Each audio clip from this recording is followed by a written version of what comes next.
Sometimes inconveniences can form brilliant ideas. In Arsha Jones's case, it was the fact that her go-to wing spot in Mambo Sauce was no longer right down the street. Arsha was born and raised in Washington, D.C., and began missing this special sauce when she and her family moved to the suburbs. To acknowledge her roots and give her family a taste of the real D.C., Arsha began making Mambo Sauce in her kitchen.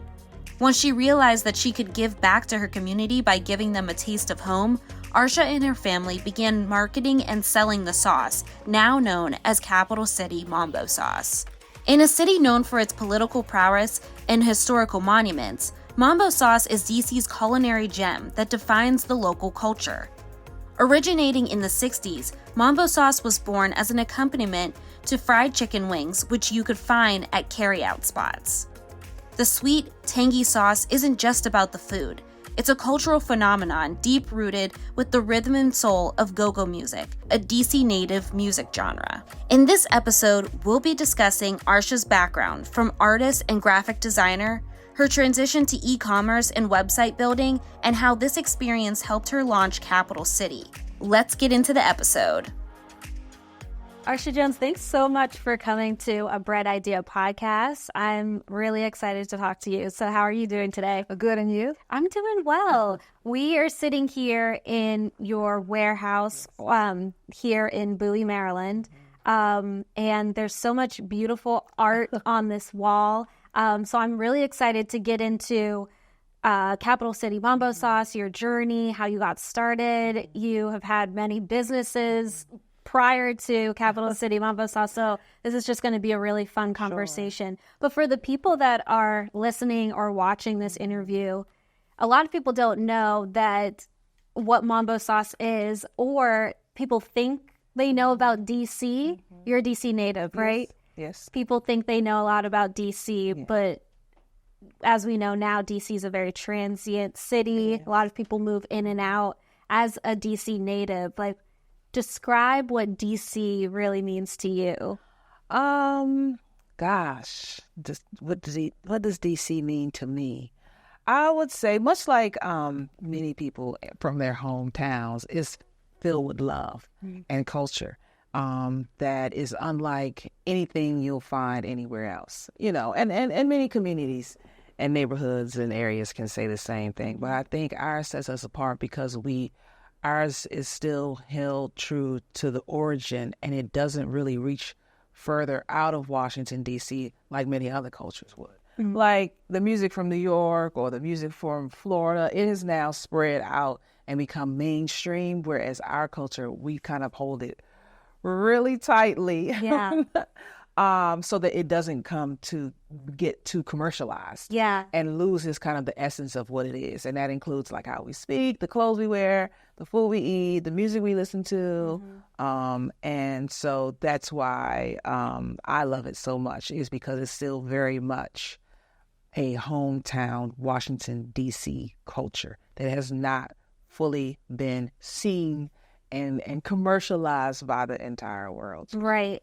You brought up the music, and the music that you're referring to is go-go, which it is like very central to DC. It is. And now you see it a little bit influenced in like mainstream with the drums, but it is definitely like a DC centralized thing. Yeah. Talk about your background, like growing up as a kid in DC. How would your parents have described you? Like, what were you interested in growing up? Well, sure. Well, I grew up in, I guess, the 80s. And so times were different back then. I don't think that we weren't watched as hard as kids are watched now. And so I was very much a free spirit, meaning that I was highly independent and I just kind of did my own thing, And so that was during the times where you went outside and your parents didn't really know where you were. You roamed the neighborhoods, you did whatever you wanted to do, and you just came back at the time that your parents would expect you to come back. And so because of that, it gave me a lot of freedom to kind of explore and figure out things on my own. Grow up, mature faster, and it also allowed me room to kind of figure out what I was interested in. And at an early age, I became interested in arts and music due to the passions that my father had. Yeah. And because of that, he allowed me to kind of explore what that looks like as an interest, as a hobby, but also as a career. Mm-hmm. I love that you mentioned art because I'm an artist as well. I grew up going to an art school. I had parents that were very involved in art. Were your parents involved in art as well? My dad was. My dad was from, I guess he would have been considered a boomer. And he had an opposite vision for his children than the one that was offered for him. For him, it was back then, you kind of just, your goal was just to kind of get a good job, something kind of, with the state or with the government, that you could get a house and a car and, just check the list off of what's supposed to make you happy. Exactly. I think he realized that it didn't make him happy, and it just left him feeling unfulfilled. And so he really pushed us into finding careers that we had a passion for. And so that means that we were pushed into lanes based on what we naturally gravitated to. And so that means I naturally gravitated towards art. Yeah. And so that was my career path. And then my brother, older brother, he's naturally gravitated towards music. So that's what he does. And that was supported throughout my career. So I went to arts high school. I went to VCU for art. Okay. Yeah, wait, you were really deep in the art. So did you go to Duke Ellington? Or? No, because I lived in Maryland. I went to Suitland. I went to Suitland High School, which is they have a visual and performing arts program there that's heavily into all the kind of arts, performance, dance. Mine was visual arts, so that was painting and drawing. Yeah. And so they had a really customized program specifically for like those kids who had an interest in those types of things. And so then that got me into VCU because I had this really solid foundation of what it is to be an artist. So I actually have a BFA in illustration, and so. Which is why you see this beautiful artwork here. I didn't do it, but he was hand selected based on the energy and the vibe and the feeling, and I knew he'd be able to like kind of bring this place to life. No, and he definitely did. But I think through things like this, my artist side is tapped into it because I'm looking for something very specific. I'm looking for a look, an energy, a feel. And I'm 100% comfortable with hiring a person based on what they can do. So he walked in, I said, just you can figure it out, which is an artist's dream. Yeah. Given the liberty to like. You understand? I told him, I said, I'm an artist, so I know. I said, so you just tell me what looks good here and you can do whatever you want to do. Yes. And he said, say less. I love it. So you studied illustration. Yes. So were you like in like Procreate and like did you think you were going to be like an illustrator? Yeah. So it was before that time, right? Because I have Procreate now. And so it was, I did think I was going to be an illustrator. Actually, I went to VCU for two things, illustration and fashion. I wanted to get into kind of like fashion. I would have gone to FIT, but I really wanted to have like a full college experience. I didn't want an art school experience. Okay, all right. So I wanted to go to the parties. I wanted to hang out. No, totally. And VCU was great for that. I feel like, yeah.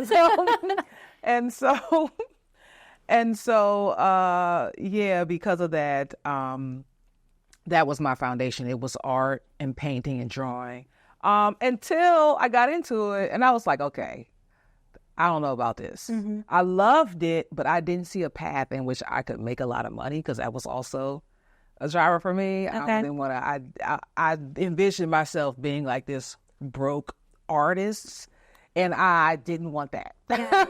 It's so interesting that you say that. Like coming from an art background and an art school, what they do really well in is like you were describing studio art. You're in like 8 different studios, so you're learning painting and ceramics and photography. But one thing that they don't talk about is like, okay, but how do we make money? Like, what's the business side? And so we had a small part of that conversation. And so, because we have portfolio reviews, and they would help us with interviews and getting organized for what that looks like. But the picture they painted, I didn't like. It was like your pathway was like to like Hallmark. Yeah. To like paint. Yeah. Greeting cards. I was like, Yeah. This ain't it. Okay. You know what I mean? Yes. I grew up in an era, I was in college during the era where it was like Bad Boy and Little Kim and Foxy Brown. And so like that is my, that is what resonates to me, the kind of that life, that fast life, not so much, like in real world. That's just, entertainment, but in real world. So like painting cars at like Hallmark, I was like, that don't even sound cool. Yeah. Like how would I even, that sounds boring. Yeah. So what was your in your 20-year-old self? You knew you weren't going to be a Hallmark painter, but what did you think you were going to do? So I switched over while I was there. I didn't switch, but I kept, because I didn't want to have to start over from zero. Yeah. I decided to just pick up extra skills, and those extra skills were graphic design, learning Photoshop, and back then it wasn't Adobe Illustrator. It was Macromedia, Quark, and so I picked up those in school, but that wasn't my major, so I only had like a class here and there. And so instead of focusing on that in terms of a career in school, I would pick up a lot of internships that allowed me to kind of further those skills. And those skills then helped me transition to more multimedia. So web design. I learned web design from working down at MCV campus, which is the medical side of VCU.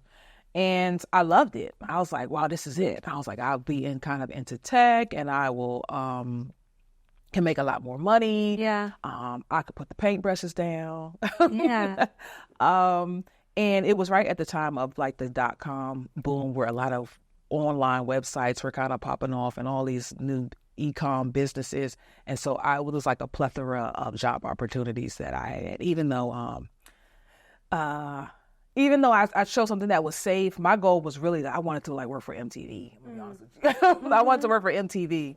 I just knew I was going to be working for like TV or something. Again, this is my mindset. I'm like, it's got to be fun. It's got to be fun. And so I would apply for jobs there. And by the time I had left college, I was just ready to go. And I got a job offer for Turner Sports down in Atlanta. Okay. And I would be in sports. And I was like, you know what? I just really just want to go home, back to Washington, D.C. And so I chose a job at a small web design firm that was a little off the beaten path, but it was fun. It was like barbecues on Friday. We had a dartboard. We had games. We had soccer. We had, and it was just really helped me transition from college to like real life, but not so much. Yeah. It didn't really feel like work. It's funny. I was talking with someone about that a few days ago of like, you're in college and you're like working on your career or whatever, and you have all this support and like people behind you, and then they like throw you out into the world and you're supposed to like figure it out. And so it seems that like you knew Turner wasn't where you wanted to be, but you came home and worked for a company that was like It was Turner, and then it was also I had like 4 or 5 job offers, so it was really great. But it was also some contracting jobs from the large contracting companies that are around here. Other jobs that I was offered when I left college were more corporate, and I knew that wasn't a good fit for me either. Walking into spaces where people had on all suits, where you had to be there at like 7, 8 o'clock in the morning, I was like, okay, so this isn't going to work for me. That was like one of my main criteria in the hiring process. I was like, what time does everybody have to get here? Because if it was before like 9, it wasn't going to work for me. So, no, I get that. Coming up, how Arsha Jones used her artistic abilities as a transferable skill into entrepreneurship. When did you decide that you were going to kind of branch out on your own and that entrepreneurship was going to sort of be the path that you took? And at that time, like the start of the internet and the boom of like website building, like was entrepreneurship as a word even like it wasn't. It was just I would call them like my side projects or just contracting jobs. I didn't really connect the dots that it was entrepreneurship.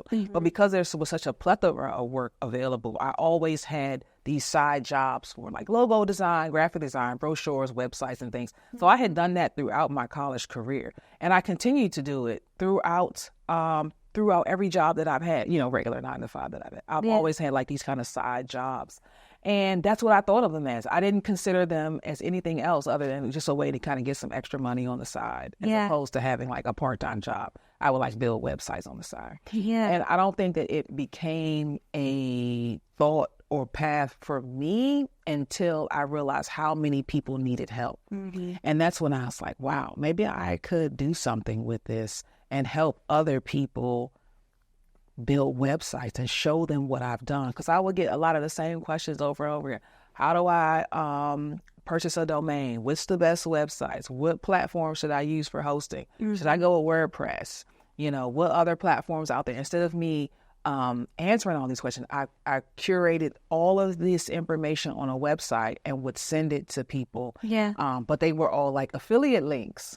Okay. And so anytime they would sign up for any of these services, I would just get paid for it. Really? And yeah. So there were affiliate links even back then. Yes, Okay. very much so. So not only were you helping people with like the design aspect, so that's where you're using your artistic ability, but you were also like doing some consulting and marketing. I was So I was doing consulting and marketing and business coaching and running, and I was also helping run and manage their websites, so e-commerce brands, logos, and then social media. So I kind of had this like toolkit of skills that for me felt very random, because it was a lot of different things that I knew how to do, but it set the stage for me to kind of build this, because I got to a point where I was burnt out from the business consulting, and you'll know, working with other people, that when you give people advice, you're putting your all into it, your heart and soul, trying to help these people, and then they wouldn't take it, or they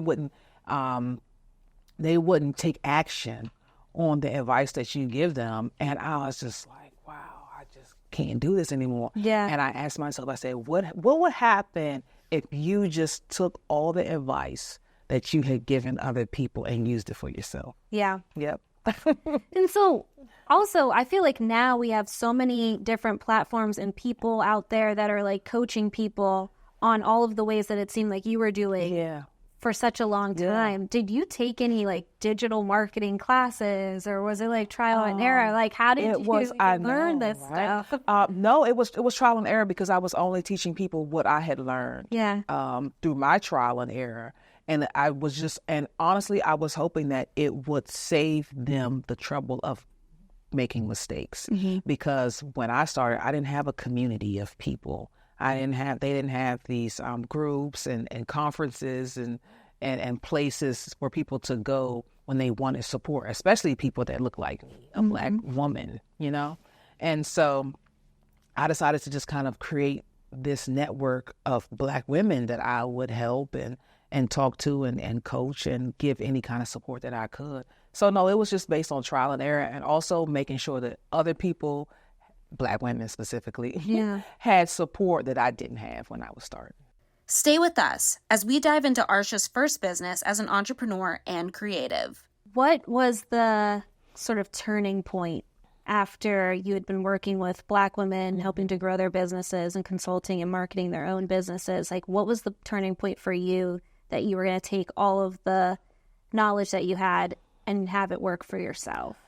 It was really being unfulfilled at work, at my regular 9 to 5. So the work was easy, and my coworkers were fun, and like my boss was cool, and everybody was fine, but I wasn't happy, and it left me feeling like, oh my gosh, this can't be it. Cause, I'm in my 20s now, and it was hard for me to it's gonna sound crazy. It was hard for me to walk around the offices. I was the youngest one there, and like see these people who were like 60 and 70, and I was like, this can't be what my life is. Like, I'm just supposed to I'm supposed to sit here for forever, 40 years. Yes, no.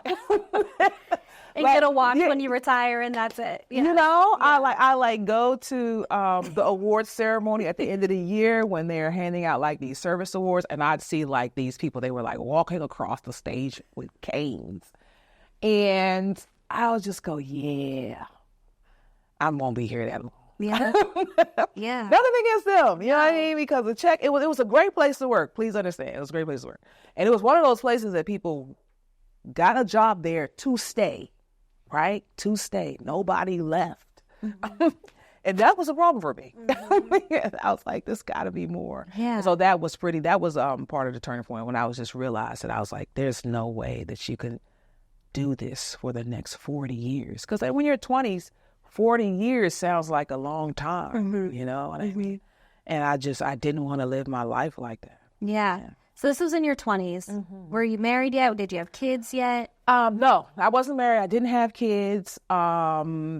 Actually, being married and having kids wasn't even on my radar. You know, I was very highly goal oriented and career driven. Yeah. And so yeah, that happened in my 20s in terms of starting to have children or whatever. And then I think that having children kind of just further doubled down on me having to do this and figure out what entrepreneurship looked like or what I want my life to be, because I was having these children and they're expensive. And, you know, and if I want to travel, I want them to travel. If I want to live a certain lifestyle, I want them to live that lifestyle. And you want to give your kids, you know, a life that they can be happy about, you know, and enjoy and love. And so, yeah, I was just like, yeah, I got to make some changes here. With all this talk about websites and e-commerce, this is the perfect time to toss to our sponsor. Let's face it, starting a business is hard work, and building a website for a business, well, that's a different story.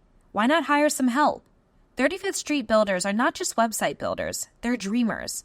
With experience spanning in startups and enterprises, 35th Street Builders will provide you with the mobile app and web development skills to get your business up and running.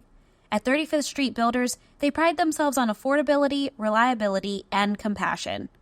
Ready to take some work off your plate? You can schedule an intro call with 35th Street Builders by going onto their website at 3sb.io. That's 3, the letter S, the letter B.io. So let's talk about Capital City Mambo Sauce. How did you decide to create your own Mambo Sauce? Sure. It was haphazardly. It wasn't on purpose. It was really just out of a need. I was pregnant with my fourth son, who's now turning 13, and I had a craving for Mumbo sauce, and so I gotten married and moved like further out from the city. And so I couldn't get wings and Mumbo sauce when I wanted it. And it was like my husband's job to like drive me up to get it. And then you get it from carryouts. And so carryouts, they aren't places where you like eat the food inside of it. It's like a takeout place. Yeah.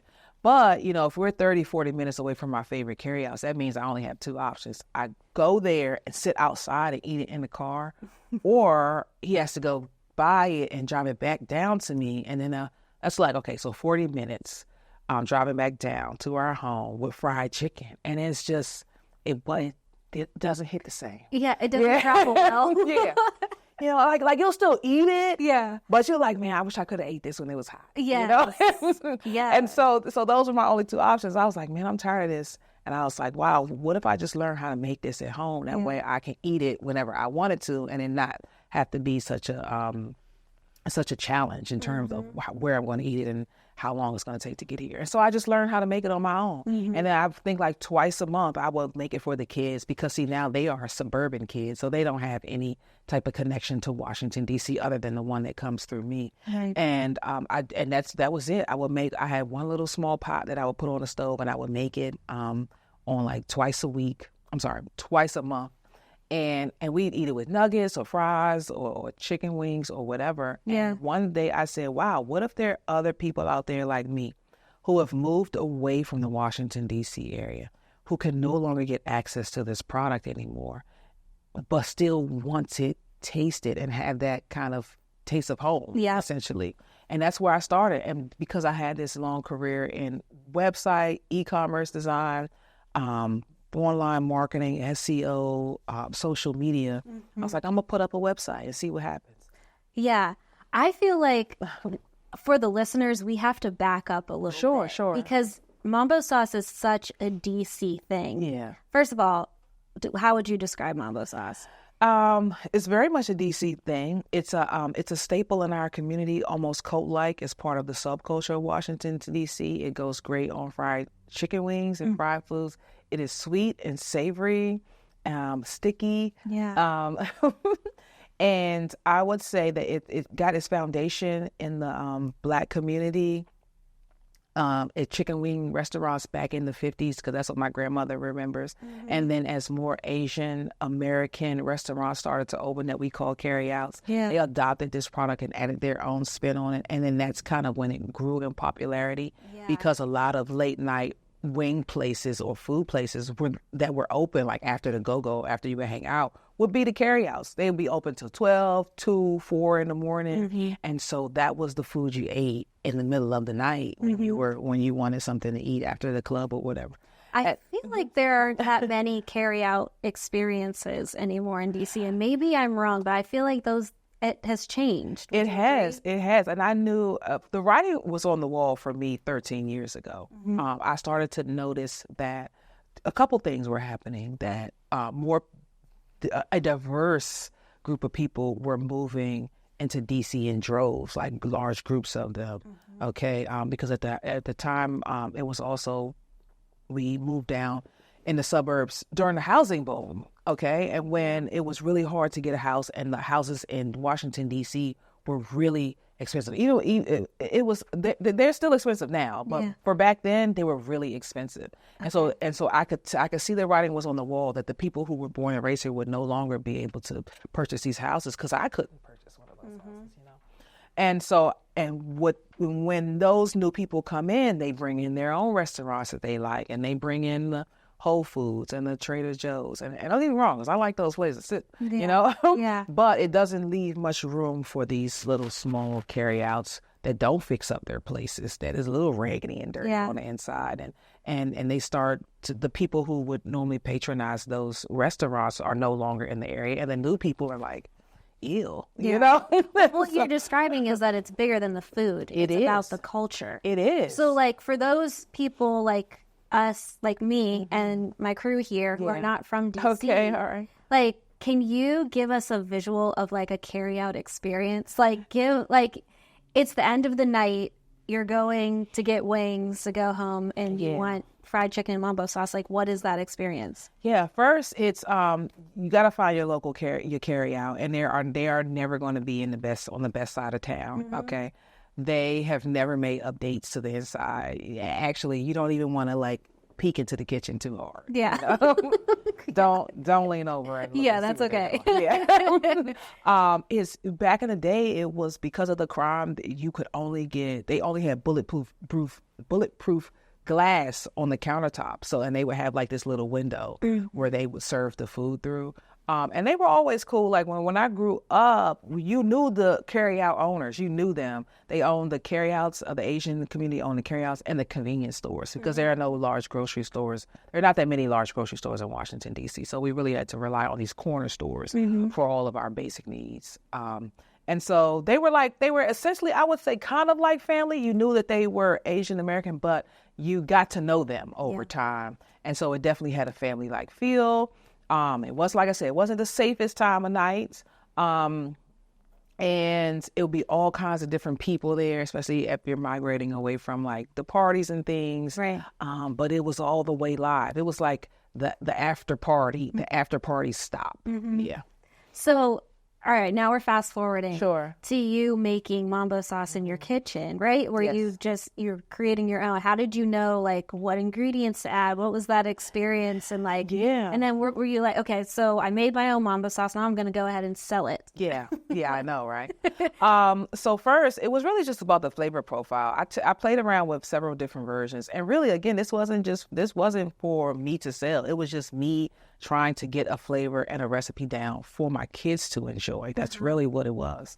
And I started from there, just playing around with different ingredients, because you can taste it and see what the base of it is.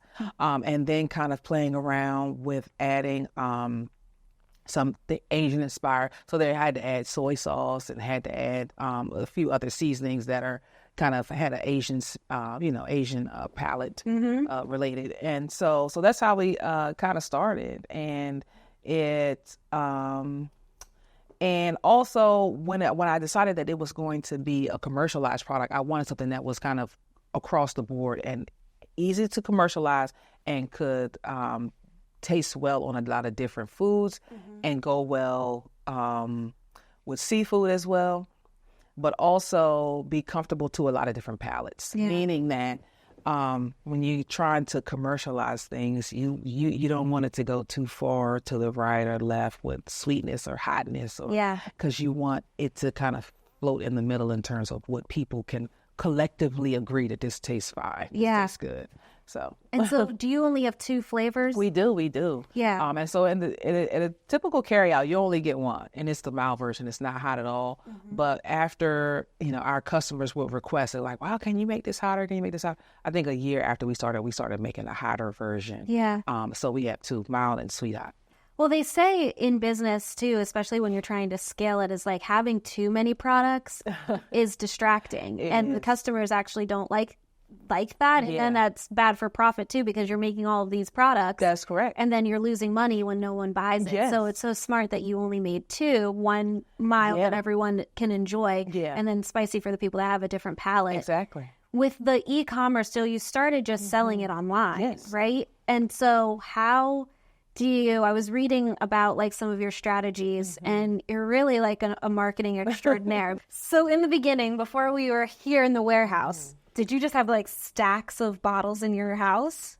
Yeah. And how are you shipping them? Yeah. So we had stacks of bottles in the house, and we made it out of the house. Yeah. So much so that I was really I was tired of smelling tomatoes, spices. I was over it. Yeah.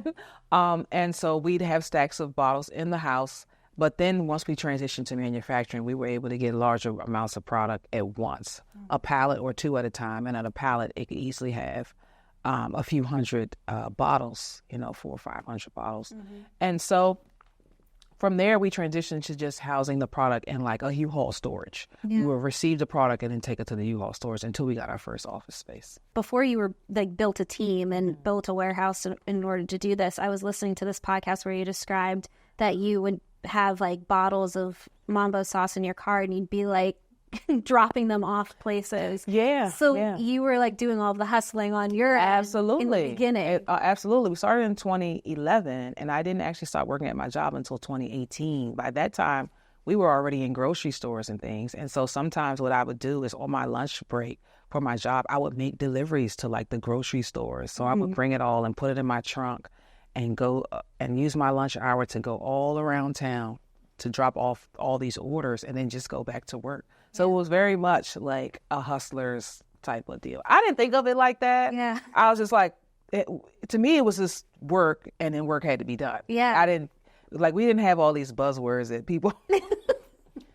I'm like making a bunch of things. So you're a hustler. Yeah, because that's what they call it now, and it's relevant because it defines exactly what I was doing. But back then we didn't. There wasn't a name for it. Yeah, you were just trying to get out. Yeah, that was it. Yeah, and so you had talked about like pretty early on that you were already in grocery stores. Yeah. How were you building those partnerships? Yeah, honestly, I had no plans to be in grocery stores because my assumption was that this is a community-based product, and people have traditionally only been able to get it from the carryout, and each carryout makes it a little different, and that means that each person has their own favorite carryout that they like to go to.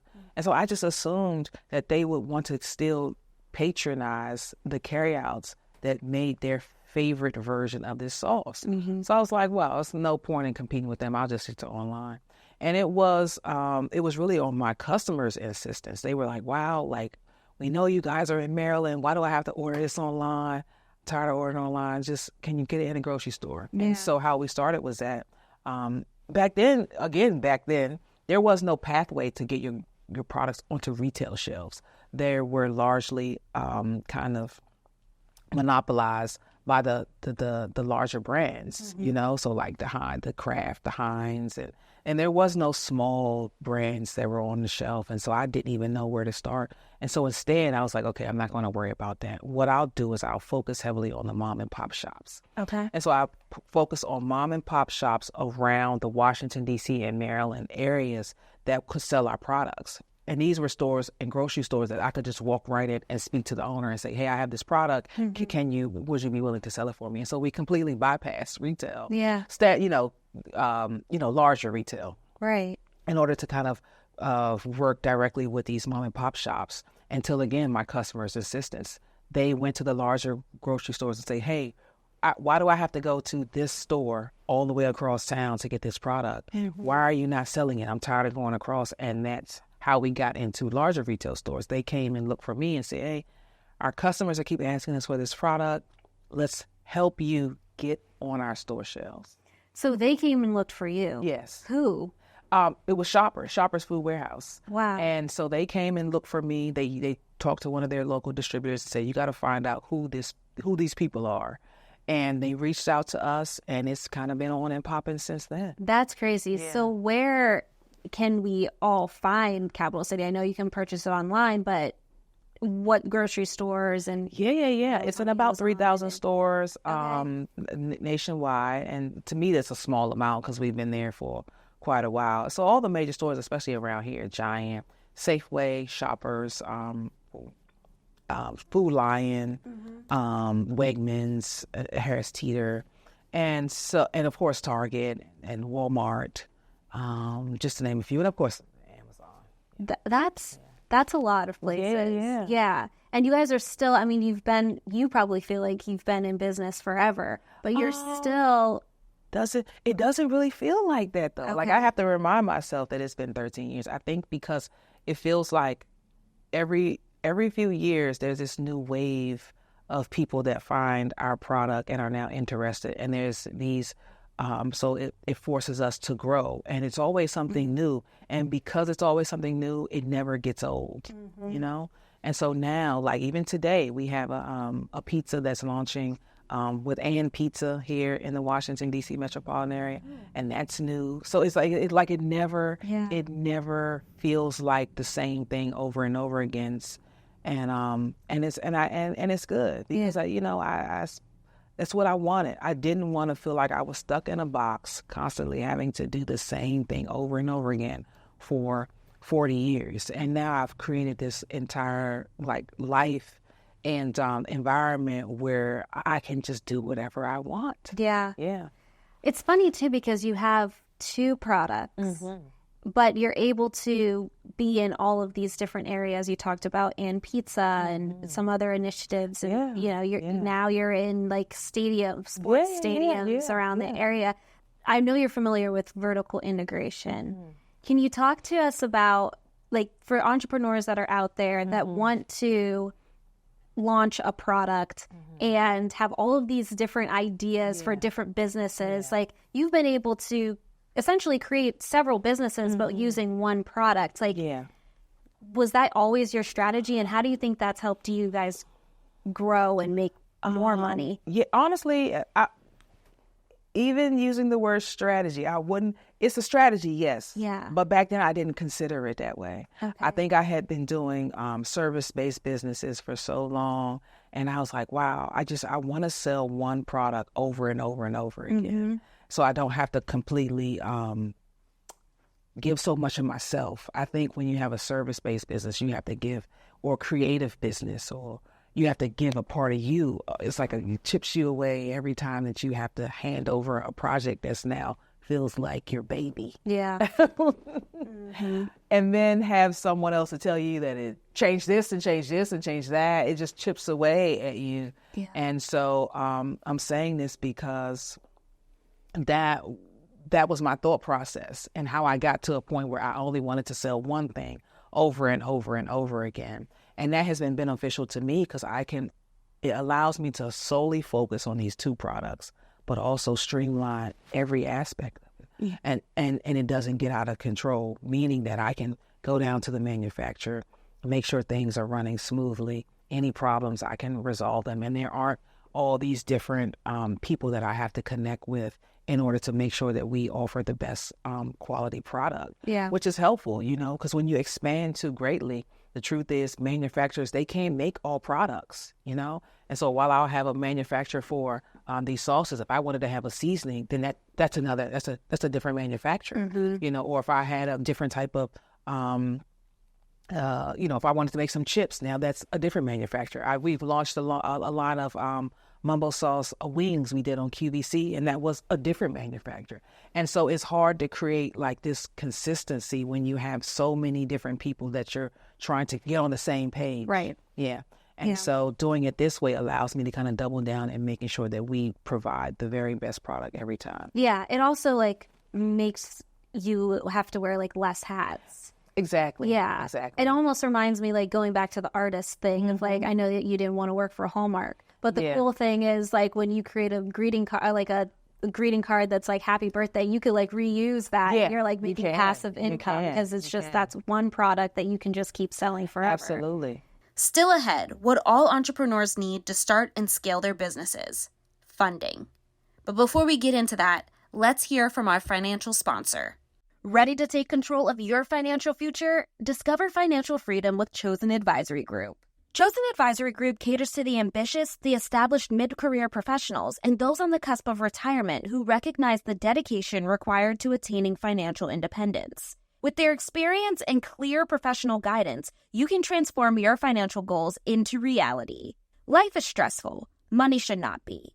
Begin your journey to financial clarity. Schedule your complimentary consultation at www.chosenadvisorygroup.com. Moving on to the big question that a lot of founders have is the funding, the access to capital. Have you been able to gain funding? Like, I know people do family and friends rounds. Do people go to investors? Like, how have you been able to get extra money? So the truth is that, again, back then, I had no idea that people even did that. Yeah. You know, back then, the funding and the investments, it was for the larger companies who had like this entire team, not just a little sauce brand that was just me in my house, you know? And so it didn't even register that I could ask for money. Yeah. You know? It's like you don't know what you don't know. And so when you already assume that nobody's going to give you any money, you don't even put that in your path as an option, you know? And so that's what I did. I have not taken on any investments, not even from friends or family. I do not come from a family that has, you know, tens of thousands of dollars to give me. A lot of people don't. You know? And so I've navigated this space in a way where I have always made the extra money that I needed myself. Okay. And made it work. That also means that sometimes I have to grow a little slower than I want to. I have to move very strategically, and I have to watch every dollar that I make. Yeah. So is most of your funding coming through the sales of the Mambo Sauce? Yeah. I would say the first initially, but we were just kind of breaking even. There wasn't much profit at the beginning, even though we sold a lot. We had to spend a lot because we were buying everything at low volume, and so it means that you just pay more the less of a product that you buy. And then it transitioned to me needing funding, and so I would start other smaller side businesses. Again, not thinking that they were entrepreneur geared. So other smaller businesses that would then fund Capital City, and that got us over the hurdle. And now we're at a point where we've gone so long without getting funding that it makes us even more attractive to investors. So I get opportunities for funding all the time. I haven't taken any just yet, but it's definitely a consideration because I want to move a little faster. Yeah. Yeah. And that's such a transparent, like, observation and just conversation that we're having too, because it's funny, you're making all this money on the sales, but then you have to pour it back into the operations. So when were you, and you were breaking even? Yeah. When were you finally able to pay yourself? Yeah, I know, right? I would say when 2011 was when we started, and in 2017 was when we got into retail. When we got into larger retail, major retail, that was the first time I was like, wait a minute. Like I think that was like one of the first years we made like over $1 million in sales. Okay. And we actually had like extra money, you know? And so that I was like, wow, if we could just duplicate this at every grocery store across the DC metropolitan area, because DC metropolitan area, it's like 6 million people in this area. And so I didn't even fathom what it would look like to go beyond that, because I was like, wow, I would make a lot of money if I just focus on those 6 million people, you know? And so that's kind of just what we did. But it wasn't, at least about 6 or 7 years before we started to actually be able to pay ourselves. Yeah. What do you think have been like your keys to success? Because I feel like in hearing your story, a lot of the things that you've been doing, people are just getting hip to. What do you think has been some of the reasons you've been able to grow so fast? Yeah. Number one, I would say it's just moving forward, even though I may not have all the right answers. Okay. Because sometimes you kind of can get into your head and you start to overthink the process, and you think about all the ways things can fail before you even start, which then kind of paralyzes you in a way. I try to get out of my own way in that aspect and say, what happens if I just move forward? So it's moving forward. It's also starting where you are with what you have, and so if that means that you don't have enough money, start where you are. Like, I couldn't have started if I went directly to retail. I had to go through e-commerce and start at a pace that was comfortable for me. It was also me learning new things. Like, I remember not having an accountant and going to a class to teach me how to use QuickBooks, and I was like, okay. And I would just show up, and everybody's learning how to do QuickBooks because they have some type of job and they want to do more. And they're like, what are you here for? I was like, well, I run a small business. I want to learn how to manage my books because I can't afford an accountant. Yeah. So it's not being afraid to say you need help, go search for that help, and then actually learn the thing, because I was very clear on what my path was. And so that was on more of the creative for fun side. Yeah. But now you're talking about logistics, you're talking about operations, you're talking about accounting, you're talking about running a business, all of which I did not have any experience in. So it was just being open to learning about those long enough for me to be able to hire someone and put people in those positions. Yeah. So hiring and putting people in those positions, how did you go about building your team?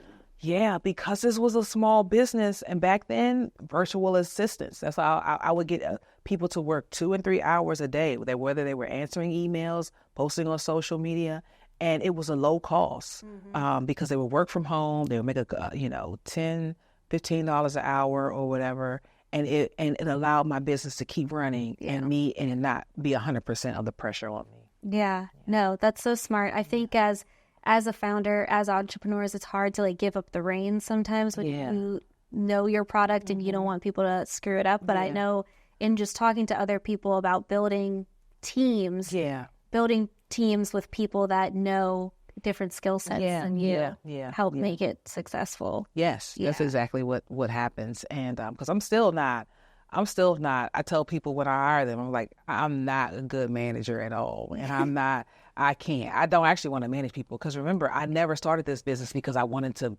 be a CEO. Yeah. I started it because I loved the product and I thought other people would love it too. So I have no desires to be the boss. Yes. And so everyone on my management team, I tell them very specifically, you have to manage up. Yeah. You need to make sure I am doing what I'm supposed to do so that I can make sure that I show up and give you everything that you need to do your job. And they go, that's fine. And so that's what they do. They run me down to make sure that I'm giving them what they need. Accountable. Yep, yes. And I don't take it personal at all. It's totally fine. Yes. Yep. I love that. I have just a few more questions.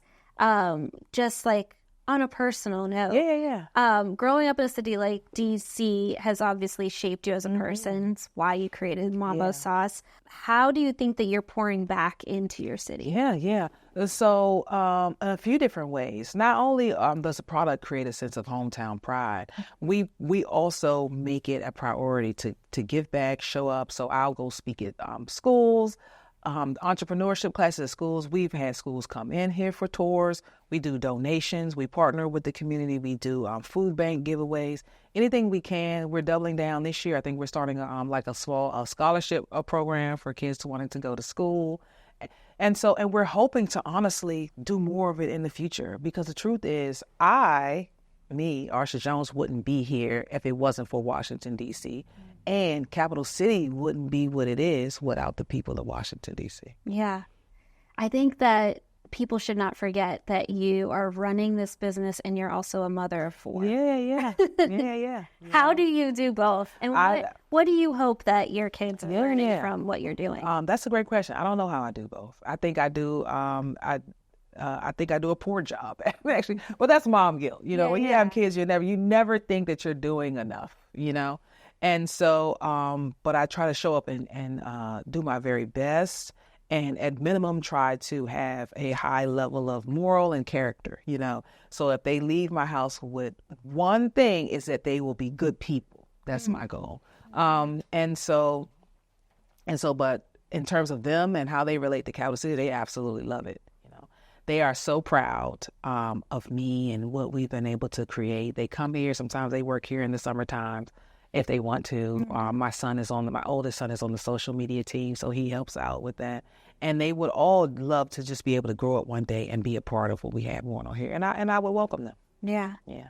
Have there been any people in your life that you have been influenced by, or that you have like inspired you to kind of keep going? Yeah, of course.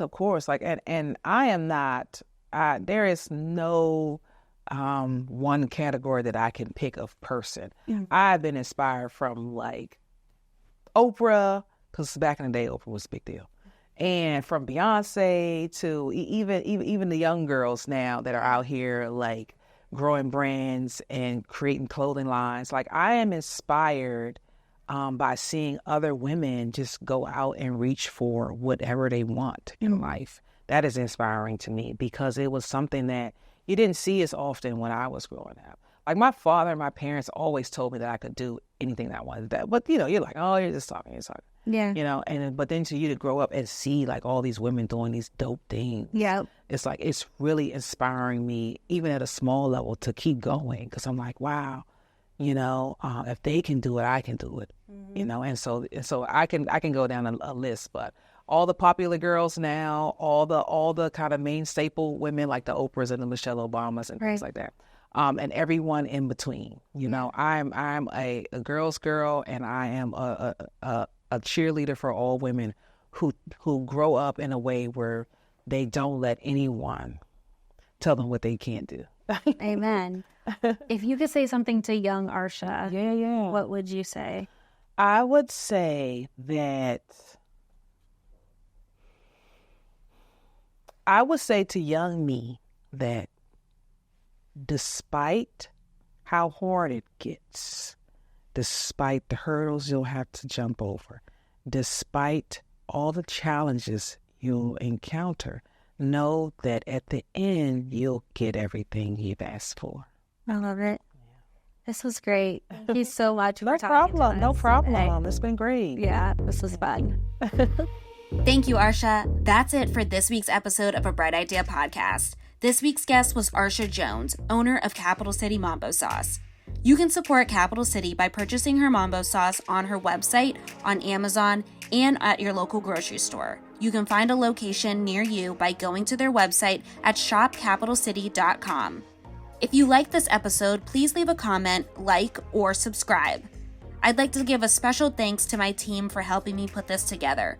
Our editor today was Kayla Key, and our photogs were Shekinah Henderson and Deanna Washington. Until next week, I'm Amber Key.